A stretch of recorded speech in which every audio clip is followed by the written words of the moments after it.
Now, this is WSFA 12 News, Alabama Live.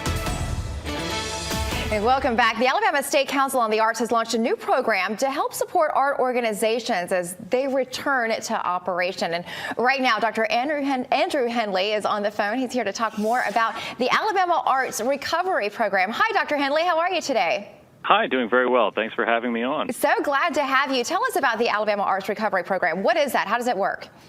Absolutely. Well, we received funding from the American Recovery Plan or Relief Plan, which was ARP was funded federally.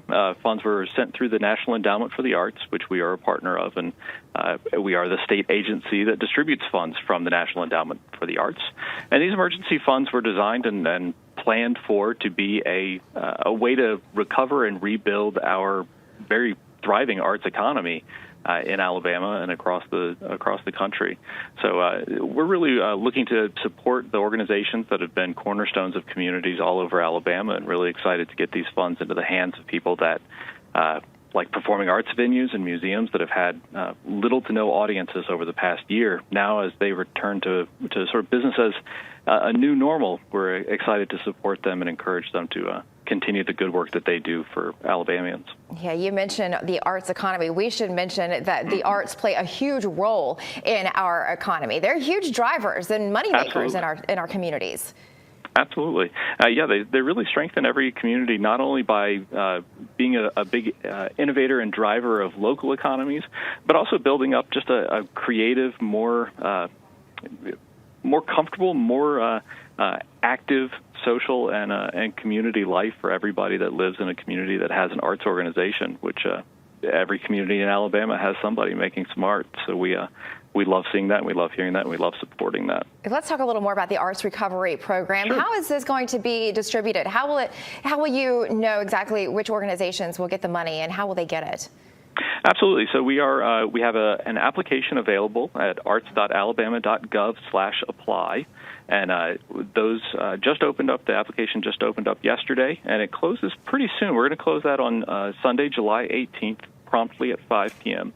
After that, we're going to spend some time evaluating some of the narratives that are there, or the sort of written portions of the application are about the community needs, the institutional needs of the organization applying, and then a little bit about a growth plan, about how this organization is returning to be a stable arts organization for their community.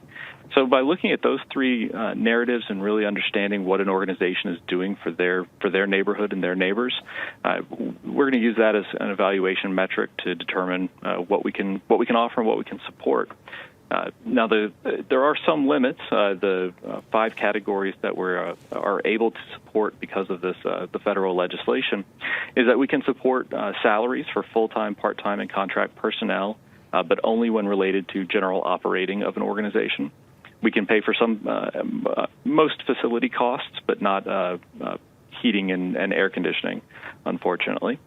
We can pay for and fund health safety supplies for staff and public, the promotion and marketing of arts organizations that are in the process of reopening, and for technology and equipment that supports the general operations of an organization. So those are the 5 big categories, and then through those narratives, we're going to really see who we can best support and does the most for the communities that they serve across the state. Dr. Henley, real quick, one more time, tell us how organizations can apply, how they can know if they're eligible enough. Absolutely. Go to arts.alabama.gov and first read the guidelines by clicking at the top of the page. It says Recovery Grants. And then you can also go to arts.alabama.gov/apply for the actual online grant application portal. After you register, you'll be able to get to the application itself. And, of course, if there are any questions at all, I do encourage people to give us a call here at the council. Talk to me. I'd love to touch base and converse with anybody who's interested in this grants program that is doing so much for Alabama. Sounds good. Dr. Andrew Henley, thank you so much for your time. We appreciate all of the information. Of course.